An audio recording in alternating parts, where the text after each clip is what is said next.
My brothers and sisters, when you are in a position of leadership or authority, it is a great cross sometimes to know firsthand the actual facts of a situation and then have to listen to all the distortions and misrepresentation of the facts that are made in the public domain. Having conducted the doctrinal assessment of the entity known as the Leadership Conference of Women Religious, LCWR, I can only marvel at what is now being said, both within and outside the church, regarding the process and the recent steps taken by the Congregation for the Doctrine of the Faith, CDF, to remedy significant and long-standing doctrinal problems connected with the activities and programs of the LCWR.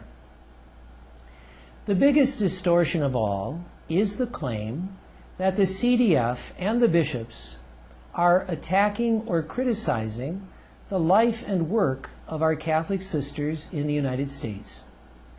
One report on the CBS Evening News showcased the work of a Mercy sister who is a medical doctor in order to compare her to the attack that she and sisters like her are supposedly being subjected to by authoritarian bishops.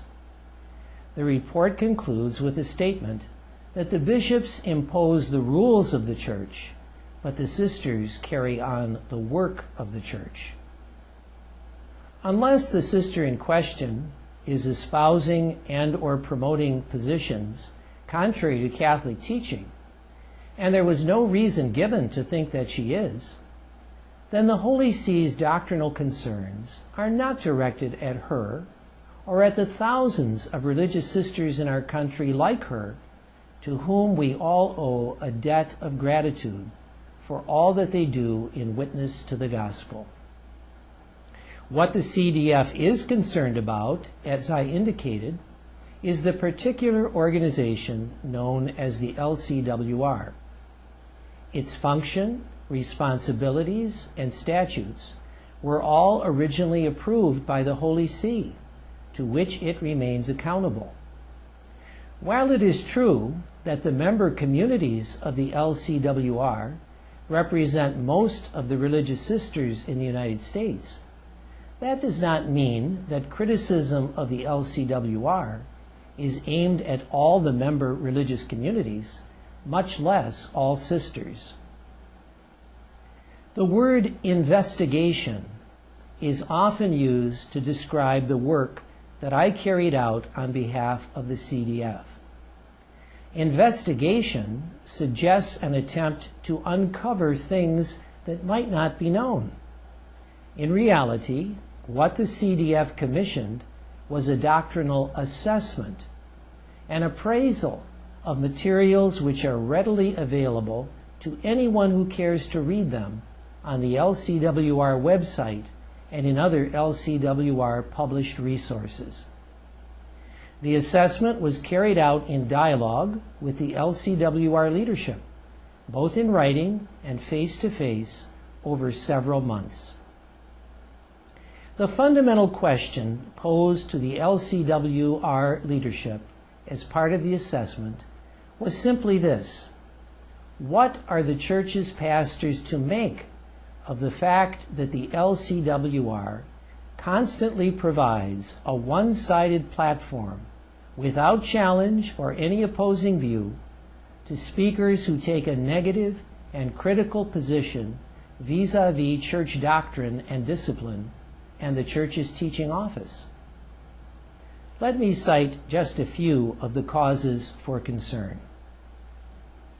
In her LCWR keynote address in 1997, Sister Sandra Schneiders proposed that the decisive issue for women religious is the issue of faith. She said it can no longer be taken for granted that the members of a given congregation share the same faith. 10 years later, in an LCWR keynote speech, Sister Lori Brink spoke of 4 different general directions in which religious congregations seem to be moving. She said that not one of the 4 is better or worse than the others. One of the directions described she called sojourning, which she says involves moving beyond the church, even beyond Jesus. A sojourning congregation is no longer ecclesiastical. It has grown beyond the bounds of institutional religion. This kind of congregation, in most respects, is post-Christian, she says. She concludes by characterizing as a choice of integrity, insight, and courage the decision to step outside the church already made by one group of women religious. Father Michael Crosby, a Capuchin, a keynote speaker at the joint LCWR-CMSM Assembly in 2004, lamented the fact that we still have to worship a God that the Vatican says wills that women not be ordained. That God, he said, is literally unbelievable. It is a false God. It cannot be worshipped. And the prophet must speak truth to that power and be willing to accept the consequence of calling for justice, stopping the violence, and bringing about the reign of God. The LCWR's Systems Thinking Handbook describes a hypothetical case in which sisters differ over whether the Eucharist should be at the center of a special community celebration. The problem is that some of the sisters object to priest-led liturgies. The scenario, it seems, is not simply fictitious, for some LCWR speakers also mention the difficulty of finding ways to worship together as a faith community. According to the Systems Thinking Handbook, this difficulty is rooted in differences at the level of belief, but also different mental models, the Western mind and the organic mental model. These, rather than church doctrine, are offered as tools for the resolution of the case.